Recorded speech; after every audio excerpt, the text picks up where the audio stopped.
Assalamualaikum warahmatullahi wabarakatuh. Anak-anak hebat, anak kelas 3, jumpa lagi di channel MF TV, channelnya tematik kelas 3. Kali ini kita akan belajar tema 6, subtema 1, pembelajaran 1 dan 2. Subscribe, like, dan nyalakan tombol loncengnya agar channel ini semakin berkembang. Bagaimana kabarnya hari ini anak-anak sekalian? Semoga tetap semangat, sehat, alhamdulillahirabbil alamin. Sebelumnya, marilah kita berdoa bersama-sama. Semoga Allah memberikan kepada kita semua ilmu yang manfaat dan keselamatan dunia akhirat. Amin ya rabbal alamin. Pembelajaran yang pertama. Saat mengikuti kegiatan jasmani, tiba-tiba tubuh Siti lemas dan hampir jatuh. Wajahnya tampak pucat. Pak Guru segera membawa Siti ke ruang unit kesehatan sekolah atau UKS. Sambil berjalan ke UKS, Pak Guru menanyakan apakah Siti sudah sarapan. Ternyata Siti belum sarapan. Itulah sebabnya tubuh Siti menjadi lemas, tidak bertenaga. Sesampainya di ruang UKS, Siti disuruh berbaring, sementara Pak Guru membuatkan teh manis. Kemudian Pak Guru menyuruh Siti minum teh manis tersebut. Pak Guru menjelaskan kepada Siti bahwa tubuh kita butuh energi. Matahari sumber energi terbesar. Semua benda yang menghasilkan energi disebut sumber energi. Tuhan menciptakan bermacam-macam sumber energi. Air dan udara adalah sumber energi. Tumbuhan dan hewan adalah sumber makanan. Makanan menghasilkan energi bagi tubuh. Jadi, tumbuhan dan hewan juga sumber energi. Sumber energi lainnya yang ada di bumi adalah matahari. Matahari menghasilkan energi cahaya dan panas. Cahaya dan panas matahari merupakan sumber kehidupan di bumi. Matahari adalah sumber energi terbesar di bumi. Tanpa matahari, tumbuhan tidak dapat melakukan fotosintesis. Dari proses fotosintesis dihasilkan makanan dan oksigen. Makanan dan oksigen sangat penting bagi kelangsungan hidup manusia dan makhluk hidup lainnya. Selain membantu proses fotosintesis, sinar matahari juga merupakan sumber energi listrik. Melalui pembangkit listrik tenaga surya (PLTS), energi cahaya matahari diubah menjadi energi listrik. Salah satu PLTS terbesar di Indonesia terdapat di Kabupaten Karangasem, Bali. Selanjutnya kita jawab soal berikut ya. Yang pertama, tuliskan informasi yang terdapat pada paragraf yang pertama. Nah, berikut jawabannya. Ini sekedar contoh saja. Semua benda yang menghasilkan energi disebut sumber energi. Air, udara, tumbuhan, dan hewan adalah sumber energi. Nomor 2, paragraf berapakah terdapat informasi tentang sumber energi? Kita jawab bersama-sama, ya ada di paragraf yang pertama. Nomor 3, apa manfaat energi panas matahari? Tuliskan 3 contoh. Manfaat energi panas matahari, yang pertama sebagai sumber energi yang tak terbatas, yang kedua sebagai pembangkit listrik tenaga matahari, dan yang ketiga membantu proses fotosintesis. Nomor 4, apa yang dihasilkan dari proses fotosintesis? Jawabannya adalah dari proses fotosintesis dihasilkan makanan dan oksigen. Yang kelima, mengapa matahari disebut sebagai sumber energi terbesar di bumi? Jawabannya karena cahaya dan panas matahari merupakan sumber kehidupan di bumi. Kita lanjutkan. Coba ceritakan kembali isi bacaan di atas, gunakan bahasamu sendiri. Nah, ini tugas anak-anak, direkam, dikirim ke WA. Nah, berikut ini contohnya ya. Sumber energi adalah semua benda yang menghasilkan energi. Air, udara, tumbuhan, dan hewan adalah sumber energi. Sumber energi lainnya adalah matahari. Cahaya dan panas matahari merupakan sumber kehidupan di bumi. Matahari membantu tumbuhan melakukan fotosintesis untuk makanan dan oksigen. Sinar matahari juga merupakan sumber energi listrik. Energi cahaya matahari diubah menjadi energi listrik melalui PLTS. Salah satu PLTS terbesar di Indonesia terdapat di Kabupaten Karangasem, Bali.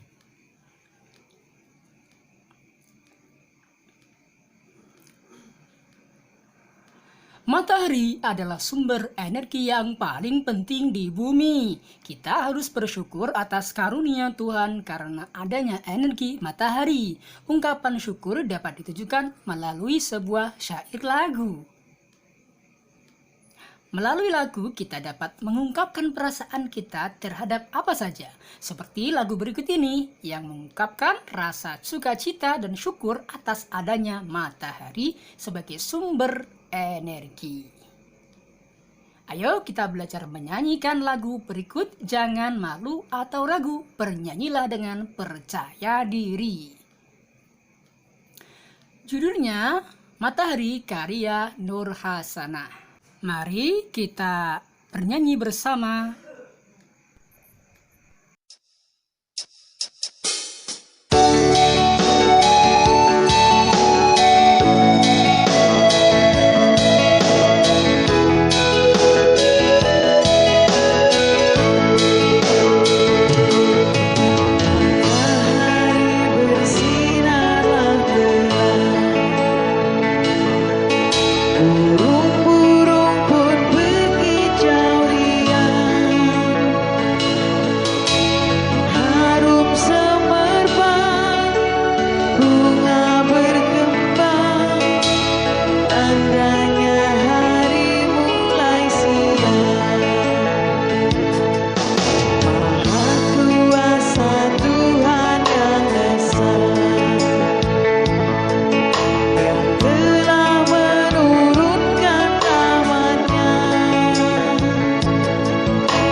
Nah, demikianlah tadi nyanyian Matahari karya Nur Hasanah.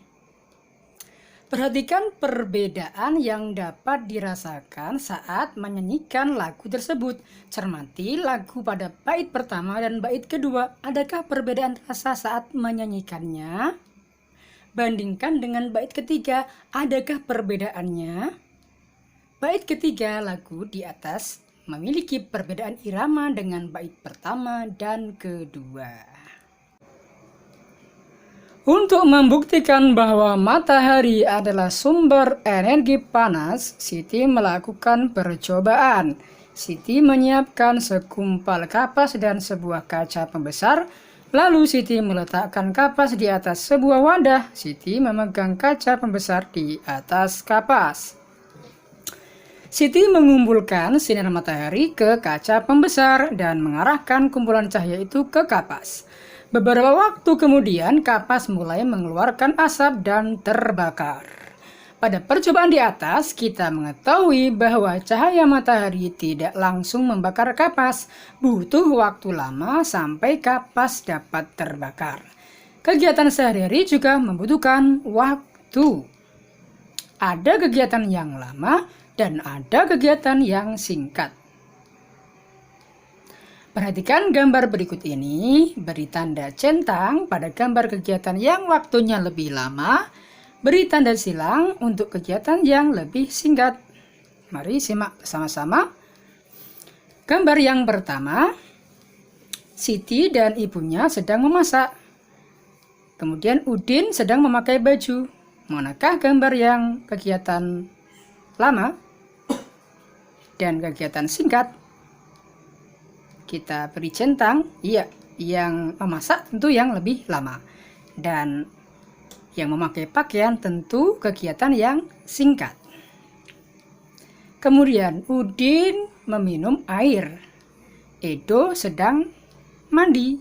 Gambar manakah yang termasuk kegiatan yang lama dan yang singkat? Tentu Udin sedang minum air. Itu kegiatan yang singkat. Dan Edo yang sedang mandi, kegiatan yang lama. Kita lanjutkan. Gambar yang ketiga, ini Lani sedang membuat teh dan Udin sedang mencuci pakaian. Jadi, manakah kegiatan yang singkat dan manakah kegiatan yang lama? Ya, tentu Lani membuat teh kegiatan yang singkat dan Udin mencuci pakaian kegiatan yang lama. Kita lanjutkan. Edo sedang tidur, Dayu sedang gosok gigi.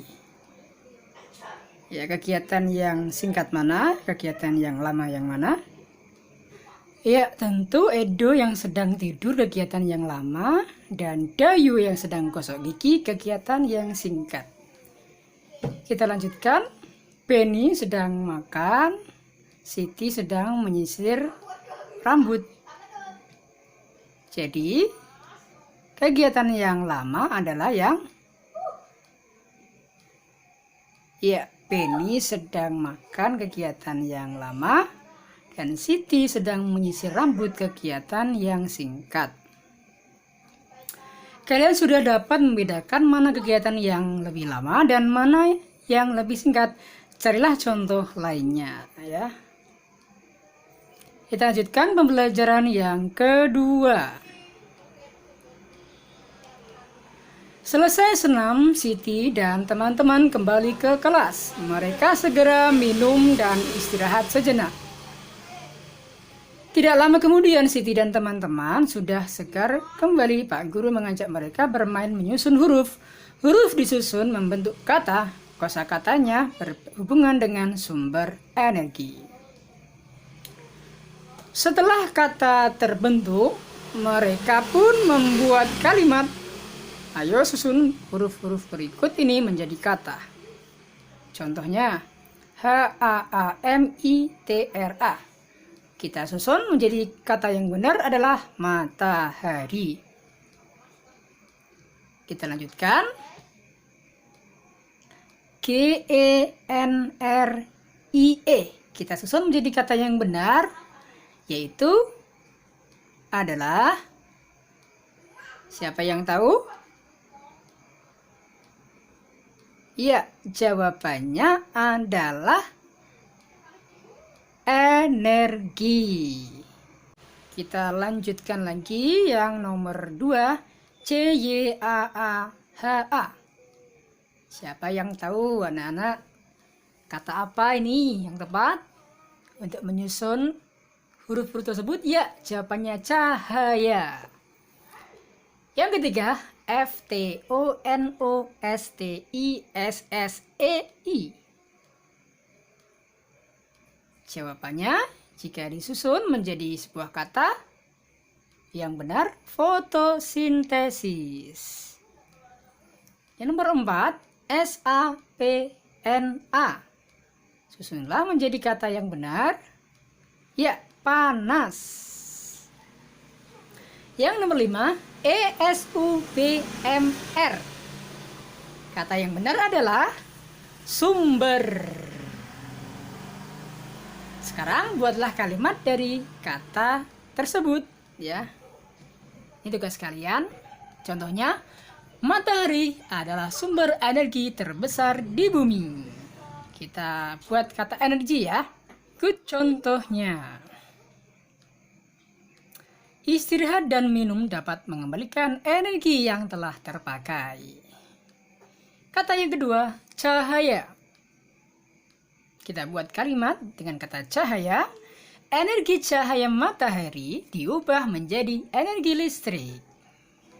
Yang ketiga, kita buat kalimat dengan kata fotosintesis. Contohnya, proses fotosintesis dihasilkan makanan dan oksigen.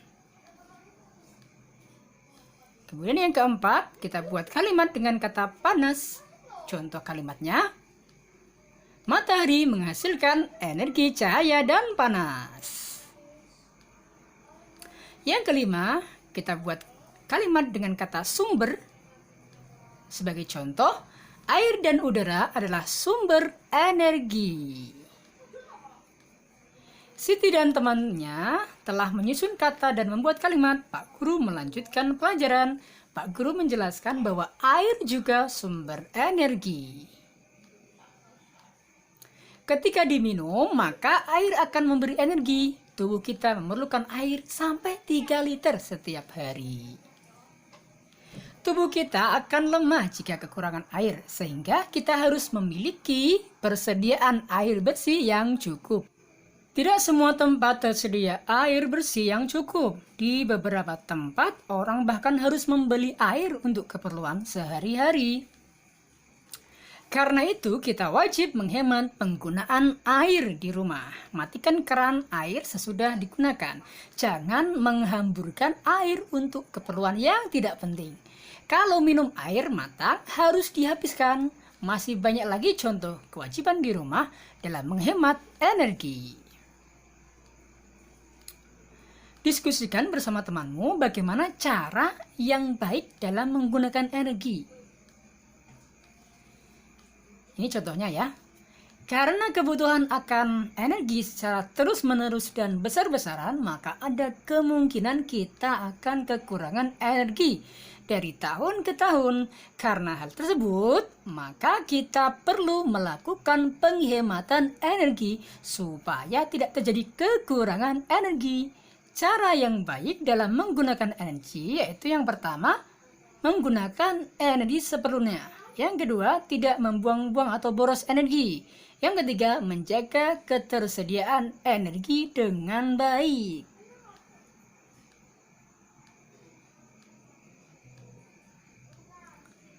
Setelah berdiskusi, amatilah gambar berikut. Tentukan perilaku yang menunjukkan kewajiban menghemat air, beri tanda centang untuk gambar yang tepat. Beri tanda silang untuk gambar yang tidak tepat. Nah, berikut ini contohnya. Dayu minum air dan dihabiskan. Ya, termasuk kegiatan menghemat air. Kita lanjutkan. Penny mematikan keran ya saat tidak dipakai. Ya, ini juga termasuk kegiatan menghemat air dan kita harus centang. Kemudian gambar yang selanjutnya, ini Edo sedang bermain-main selang air. Nah, kegiatan seperti ini apakah termasuk menghemat air? Tidak ya. Selanjutnya, Reno menumpahkan air di ember. Nah, ini juga bukan termasuk kegiatan menghemat air. Oleh karena itu, kita silang. Selanjutnya, Siti menggosok gigi ya, sedang sikat gigi, tetapi keran airnya tidak dimatikan. Nah, ini juga termasuk kegiatan yang boros air alias tidak menghemat air. Selanjutnya, Lani menyiram bunga ya seperlunya menggunakan air. Ya, termasuk menghemat air. Nah, ingat ya bahwa menghemat energi itu adalah suatu kewajiban. Demikianlah pembelajaran kita pada pertemuan kali ini. Semoga bermanfaat dan jangan lupa untuk selalu melaksanakan 3M, mencuci tangan, menjaga jarak, dan memakai masker. Akhirul kalam, wallahul muwafiq ila aqwamit thariq. Assalamualaikum warahmatullahi wabarakatuh.